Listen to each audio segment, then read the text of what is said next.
su primera plana Perú 21, la de nunca acabar, dice, ¿no? Si no es el Ejecutivo, es el Legislativo. El Perú sigue siendo un ring de box.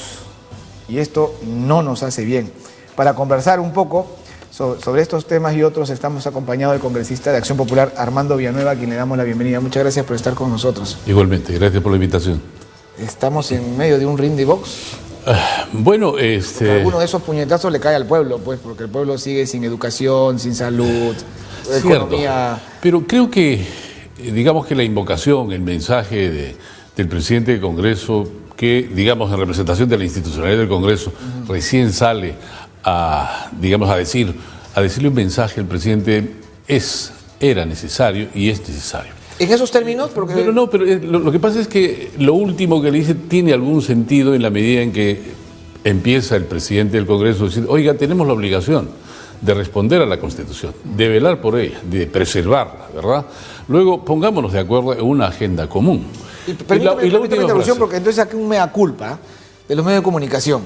Porque los medios de comunicación se han quedado con el no tenga miedo de gobernar. Porque esa es lo anecdótico. Es la última frase. El titular, ¿no? Es la última frase. Claro, los medios de comunicación juegan su rol, relievan esta frase porque generan el titular que pueda permitirles una... Pero eso asusa la confrontación. Pues. Asusa y además no recoge lo más importante del mensaje, que es pedirle al presidente que deje de seguir asusando en las calles la confrontación, que lo que necesita el país es una agenda común entre el legislativo y el ejecutivo.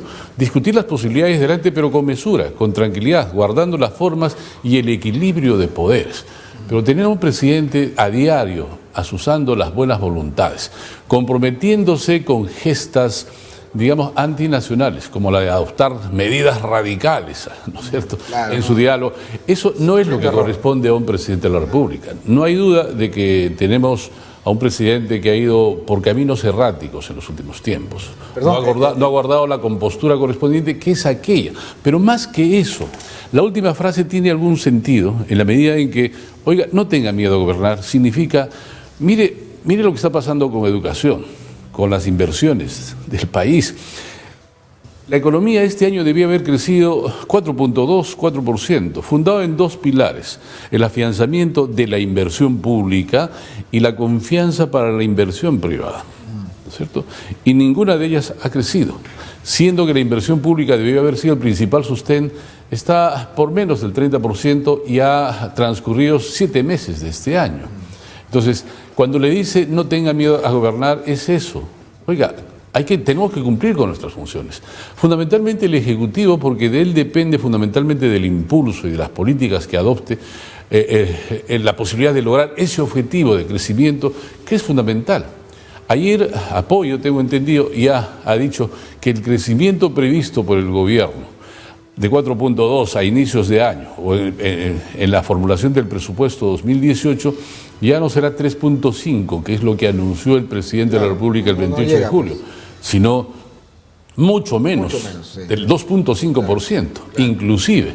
Entonces, ¿y qué es lo que genera eso? No solo es un país paralizado, es un país en retroceso a la situación. En retroceso, claro. Bueno, en términos latinoamericanos tal vez hay algunas cifras que nos ayudan a interpretar la situación nuestra, pero no es la potencialidad de nuestro país la que se expresa precisamente, sino la dilución de ilusiones que, planteadas inicialmente para el tema económico, terminan decayendo en detrimento de todos los peruanos. Entonces, si efectivamente hay que adelantar las elecciones, hagámoslo de modo ordenado, hagamos que proceda, ¿no es cierto?, el debate correspondiente, la evaluación de la constitucionalidad correspondiente, y pidámosle coherencia y consistencia y compatibilidad al Ejecutivo, así como al Legislativo, en las tareas correspondientes o pensadas para el Perú.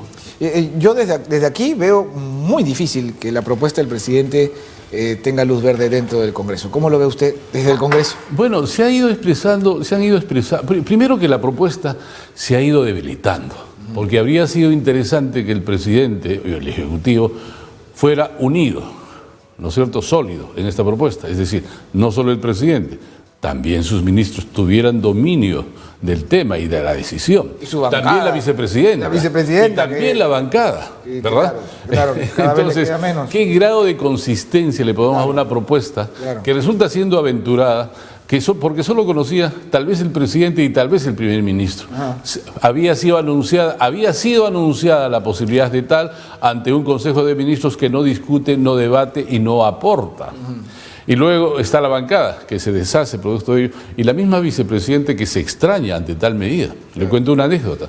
Minutos antes del mensaje presidencial, tuve la oportunidad de compartir algunos intercambios de ideas, algunas ideas de intercambio más bien, con la vicepresidenta justamente, ¿no es cierto? Y con el ministro Ismo Díaz, que había hecho unos ofrecimientos y algunos acuerdos para Cusco. Antes del mensaje, minutos antes. Minutos antes, ninguno de ellos tenía, y todos hablamos de las posibilidades de impulsar. ¿Está hablando del ministro?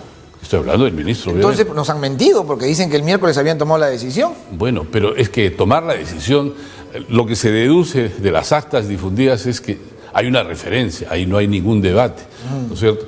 Y lo que se espera es que estos temas de trascendental importancia debieran debatirse y debieran constar, y por eso es que no existen los audios. Claro. ¿Verdad? Bueno, pero estamos evaluando los antecedentes. Entonces, ¿de qué estamos hablando?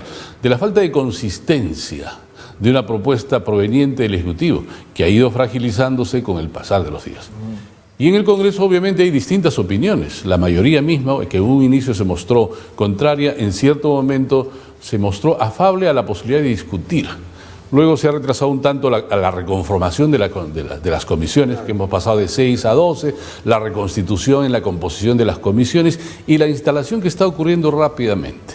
Acción Popular lo tuvo claro desde el principio, ¿no? Porque incluso coincide con una propuesta, un proyecto de ley de la bancada. Bueno, lo tiene claro, efectivamente. Me tocó presentar conjuntamente la bancada justamente el 23 de marzo del 2018 en previsión de estas incompatibilidades, de esta falta de unidad, ¿no? Falta de acuerdo, falta de diálogo entre el Ejecutivo y el Legislativo, que hacía previsible la posibilidad de adelantar las elecciones, ganando un poco la experiencia del 2000, pero no solamente para elegir nuevo legislativo y nuevo ejecutivo, sino ante la posibilidad de las necesarias reformas y ajustes que hay que hacer a la composición, convocar a un Congreso Constituyente que tuviera tales tareas también, de ajustes a la Constitución.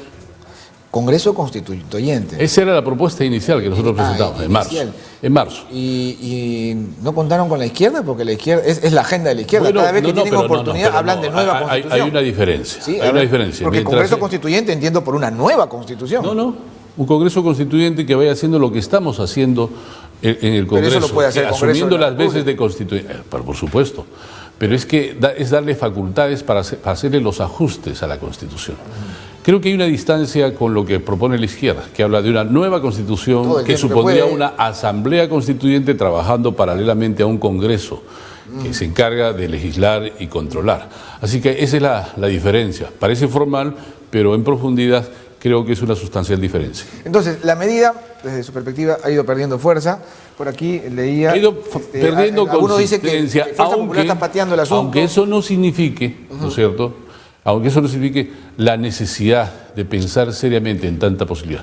Porque ante la falta de entendimiento, que termina comprometiendo resultados del Ejecutivo en sus inversiones este año que van a comprometer el crecimiento, que genera desconfianza, no solamente en los ejecutivos, para no hablar solo del nacional, regionales y los municipales, sino también en el sector privado, ¿qué hacemos? Dar un paso adelante, un salto adelante. Y eso es lo que tenemos que evaluar. O el Ejecutivo y el Legislativo nos ponemos de acuerdo en una agenda común, concertada, consensuada, para tratar el tema de la minería, por ejemplo. ¿Eso es posible? Eso es lo que le ha dicho ayer el presidente del Congreso. El presidente del Congreso, pero no se le escucha nada parecido al presidente de Vizcarra, que incluso en una ceremonia castrense saca el tema, ¿no? Y bueno, eso generó también una declaración de la bancada de la célula parlamentaria prista, ¿no? Que lo han entendido como una amenaza por la circunstancia, en una ceremonia castrense, ¿no? Entonces, para dialogar, así como para pelear hay dos, para dialogar se necesitan dos también. Mire, ¿cuáles debían ser las principales preocupaciones del Ejecutivo en un momento como este? ¿No es acaso ver cómo se revierten las tendencias declinantes de inversión en la recuperación del norte? ¿Cómo los ejecutivos revierten esta tendencia decreciente de las inversiones públicas este año? ¿Qué es lo que resulta de la conversación última entre los presidentes regionales y el presidente de la República? Otro titular. ¿no es cierto?, que dice, gobiernos regionales le piden que no dé pie atrás en relación a la propuesta de adelanto de elecciones. ¿Esa es la preocupación de los ejecutivos regionales? ¿Debía ser esa? ¿O es cómo asumir las principales medidas para poder recuperar el tiempo perdido, para recuperar y avanzar a las inversiones? Desarrollo, claro. Pregunto. Claro. ¿No es cierto? No debía ser esa la preocupación. Y en su reunión con los empresarios y los militares, no debiera ser la discusión de cómo es que ellos respaldan y apuntalan el Estado de Derecho para poder hacer que todos conjuntamente recuperemos eficiencia en la ejecución de los presupuestos también. Por supuesto. O el Ejecutivo, cuando se reúne con los gobernadores del sur, no debiera ser plantearles los lineamientos fundamentales de aquella reforma de la minería consentida, propuesta por los presidentes regionales del sur, pero al mismo tiempo consentida por el presidente de la República, anunciada además el 28 de julio. Bueno, entonces hay que pedirle coherencia en los pasos que se da. La propuesta está hecha respecto del adelanto de elecciones. Nosotros coincidimos la posibilidad de discutirla, pero hay que hacerla de forma mesurada y en lo posible de forma ordenada y consensuada. Y conforme a ley, porque lo que viene, por ejemplo, ahorita le voy a mostrar unos tuits, no sé, quizás usted lo haya visto ya, de su colega, la congresista Indira Wilca. Vamos a verlo en pantalla, son hasta 3 tuits diferentes, ahí está, ¿no? Olechea intenta enmendar la plana del presidente Vizcarra, insistiendo con tía María, a pesar de que el 70% dice de la población de Valle del Tambo se opone al proyecto. No sabemos de dónde ha sacado la congresista este porcentaje, porque justamente una de las propuestas que hay es que haya una consulta popular para saber qué dice la gente en realidad. Miren, ¿no? Es claro que hay quienes prefieren representar a intereses de Sauder y la CONFIEP que escuchar a la población. Sigue Indira, para que lo podamos comentar. Ahí tenemos el segundo tuit. Seguirán usando como excusa el fracaso de tía María en vez de legislar para una nueva minería ambientalmente sostenible. El fujimorismo y sus aliados controlan el Congreso con una agenda única: obstruir adelanto de elecciones, apostar por la vacancia y generar desgobierno. Entonces, ¿qué resuelve la señorita Indira? Señor presidente Martín Vizcarra, tome la sartén por las manos y cierre... tome la sartén por las manos. Se ha equivocado el dicho es tome la sartén por el mango, ¿no? Se ha equivocado la señorita Indira. Pero ya, vamos a entenderle lo que quiere decir. O tómela con sus manos, no sé qué cosa quiere decir, no lo va a tomar con los pies. Bueno, y cierre el Congreso de una buena vez. Cerremos este ciclo de obstrucción, blindajes e impunidad por el bien de las peruanas y peruanos. Yo lo puedo entender que la gente lo diga, pues, porque la gente tiene un sentimiento, un rechazo. Además, el Congreso a pulso se ha ganado el desprestigio, ¿no? La mayoría. Un sector importante del Congreso, claro que sí. En todas partes siempre hay excepciones y creo que vale la pena reconocerlo. Pero que lo diga una congresista, ¿qué está buscando? Y el desgobierno, justamente. Hay una coincidencia de discursos, ¿verdad? Cerremos el Congreso. Vayámonos todos, de modo concertado. Una transición ordenada, democrática, constitucional en lo más posible. De eso se trata, para mantener el equilibrio, la tranquilidad y saber que todos vamos en forma conjunta, pero de modo concertado. De eso se trata fundamentalmente este proceso. Pero la propuesta ha sido debilitando por su inconsistencia. Hay mucho cálculo político, ¿no? La gente quiere estar un sector de políticos quiere estar muy sintonizado. Hasta ha salido Ollanta Humala, ¿no? Pidiendo, aconsejando, y no sé, si soy el presidente Vizcarra, el último consejo que escucharía es el del señor Humala, ¿no? Bueno, entonces, no es un buen momento, digamos, para escuchar tales opiniones, ¿no es cierto? Hay un proceso pendiente, todos esperamos que ese proceso se resuelva lo más antes posible por el bien del país y velando por el interés de la justicia y el Estado de Derecho al que todos aspiramos, ¿no es cierto? Y en este contexto, darle una salida constitucional, concertada.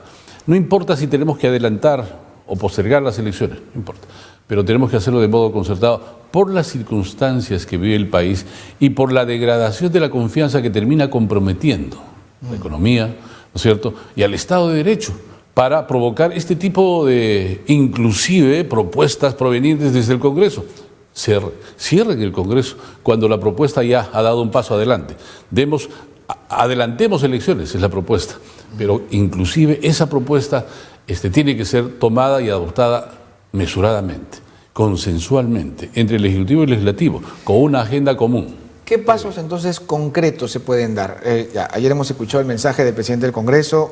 Yo, si fuera uno de sus asesores, le diría, quite eso de que no tenga miedo, mejor diga las otras cosas. Ya lo dijo. Ya lo dijo, ya están los titulares, ¿no? Pero también, mire, después de todo lo que ha venido del Ejecutivo para el Legislativo, decirle no tenga miedo a gobernar, creo que es una frase que sintetiza una demanda que además ya se siente nacionalmente.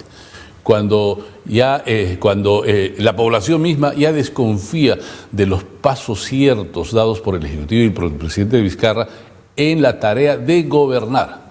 Lo apoya en su oposición al Congreso, ¿no es cierto? Ante un Congreso pero reconoce bien que no quiere gobernar. Ya empieza a reconocer que no tiene deseos de gobernar. Solo que era mejor que lo diga un congresista que el presidente del Congreso, pero ya está. Bueno, pero sí expresa mejor una... si lo dice el presidente del Congreso, porque ciertamente es una llamada de atención. Póngase a gobernar y nosotros a legislar y pongámonos de acuerdo en una agenda común y respetemos y hagamos los pasos siguientes, hagámoslos en el marco de la Constitución. Esa es la síntesis de él. Así que personalmente yo veo con buenos ojos la posibilidad de este encuentro entre legislativo y ejecutivo de modo concertado, dialogante, equilibrado, que es lo que manda el Estado de Derecho constitucional y democrático en el que vivimos. De acuerdo, muchísimas gracias, congresista, por haber estado con nosotros.